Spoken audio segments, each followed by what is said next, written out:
Hey there, I am Professor Tushar and I will be dealing with operations research.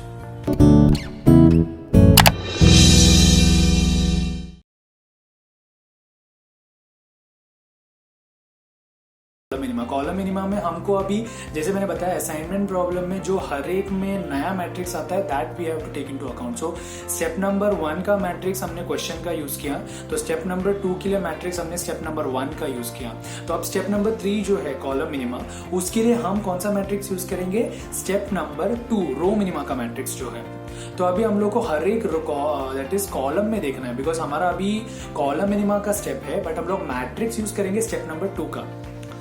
सो हर एक column में जाना है M1, M2, M3, M4 and M5, 5 columns में जाना है। आपको हर एक कॉलम में देखना है सबसे मिनिमम एलिमेंट कौन सा है। तो पहले हम लोग M1 में जाएंगे। M1 में आपको दिखेगा कि सबसे छोटा एलिमेंट है 0। अब सबसे छोटा एलिमेंट है 0, 0 does not give any effect to the matrix, क्योंकि anything subtracted to with 0 will lead the same number. 2 - 0 will lead you 2। ठीक है, तो सेम इसी तरीके से जितना भी नंबर्स है उसको अगर हम लोग 0 से माइनस करेंगे so it will yield the same answer. M2 के कॉलम में देखेंगे same again will have 0, M3 again we have the minimum element 0, M4 we have minimum element 0। But M5 जो कॉलम है उसमें हम लोग को सबसे छोटा एलिमेंट 1 है, तो सिर्फ और सिर्फ इसमें चेंज होगा।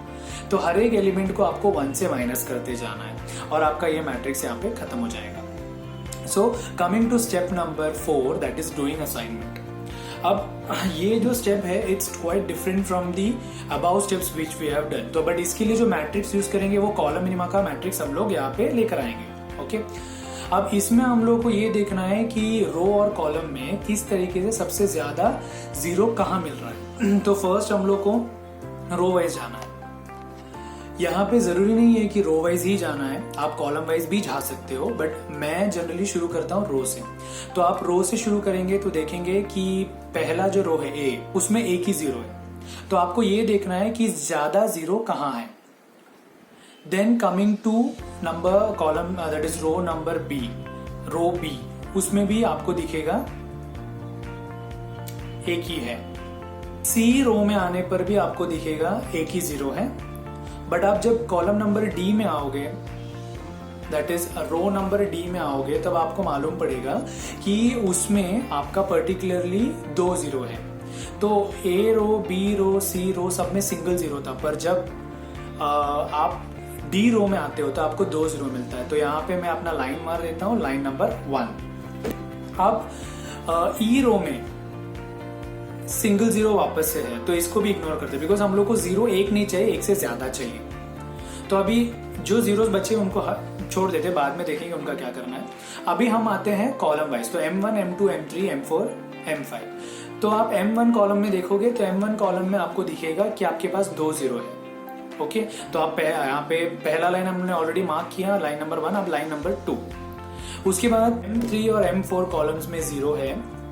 तो ये M3 और M4 कॉलम्स में जब 0 रहेगा तो ऑटोमेटिकली हम लोग को ए सिंगल 0 है, तो उसको आप लोग कॉलम वाइज लाइन मारते हो या रो वाइज लाइन मारते हो मैटर नहीं करता। तो यहाँ पे मैं रो वाइज मार देता हूँ, आप कॉलम वाइज भी मार सकते हो, कुछ मैटर नहीं करेगा। मैंने अभी रो वाइज मार दिया। तो अभी हम लोग गिनते हैं कि टोटल कितने लाइन्स हो गए। सो देखने पर ये मालूम पड़ता है कि टोटली हमारे पास 1 2 3 4 लाइन्स हम लोगों ने मार दी। बट एक्चुअली देखा जाए the size of matrix is 5 because हमारा मैट्रिक्स जो है वो 5 by 5 मतलब 5 रो और 5 कॉलम, पर हम लोग ने जितना लाइन्स बनाए वो हमारे मैट्रिक्स के साइज के बराबर नहीं है।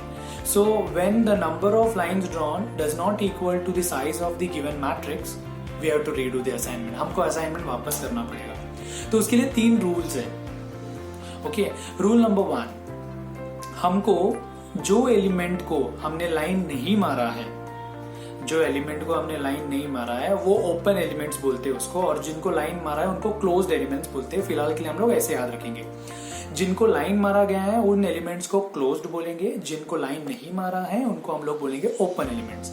तो जिनको लाइन नहीं मारा है यानी कि open elements, we have to choose the minimum value और the smallest value from all those that, मतलब ऑल दोस ओपन एलिमेंट्स, तो वो सारे ओपन एलिमेंट्स में से सबसे मिनिमम वैल्यू हम लोग को ढूंढना है। तो यहाँ पे ओपन एलिमेंट्स में से सबसे मिनिमम वैल्यू है M3 में 1, M3 कॉलम में पहला एलिमेंट जो है 1, that is the minimal value from the open elements. Okay, rule number 2, subtract this element from all the open values. तो सारे ओपन वैल्यूज में से ये जो 1 जो सबसे छोटा एलिमेंट हम लोग को मिला है, स्मॉलेस्ट एलिमेंट मिला है, वो सबसे माइनस करते जाना है। So each and every open value से 1 माइनस हो जाएगा। ओके, रूल नंबर 2 को कंटिन्यू करता हूं। दैट इज रूल नंबर 2, मैंने बोला था कि subtract 1 from all the open values, add this minimum value to the intersecting elements। मतलब जहां जहां इंटरसेक्ट हो रहा है, दो लाइंस मीट होते हैं, वहां हमको ये मिनिमम वैल्यू ऐड करते जाना है। अभी देखो यहाँ पे कहां पर इंटरसेक्ट हो रहा है,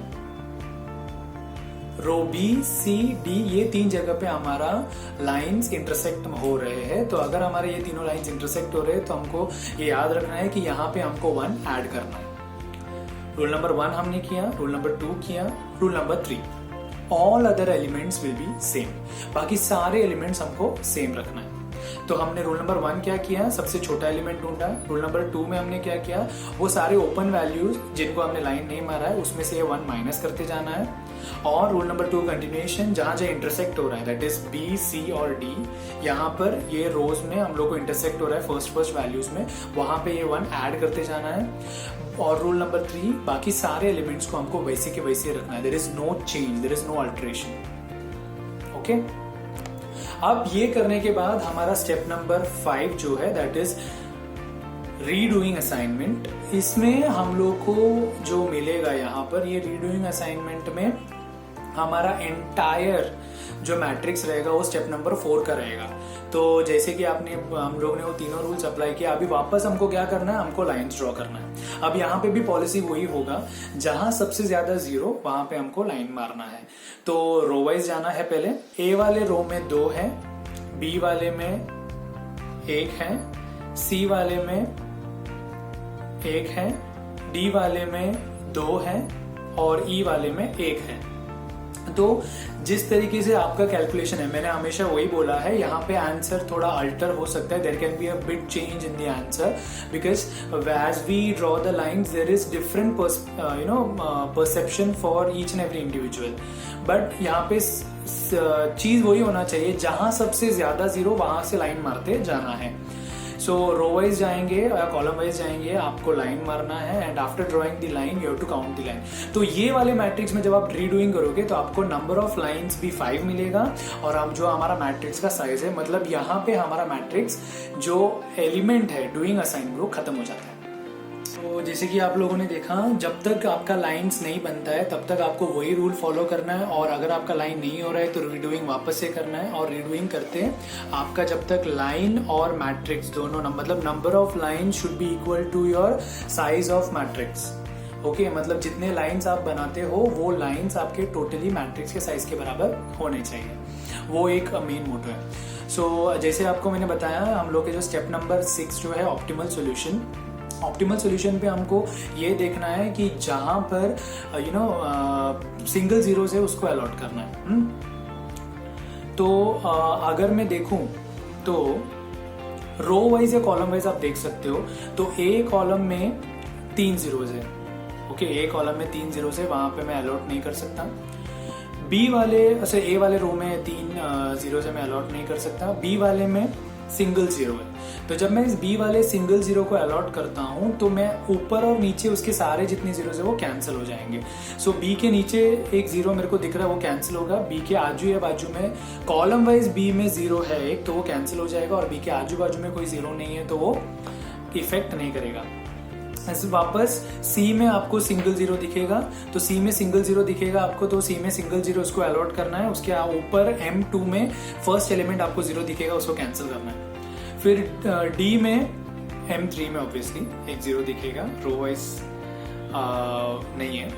और D3 में डी जो रो है उसमें M3 में या M2 में आपको एक और 0 दिखेगा, वो आपको कैंसिल करना है।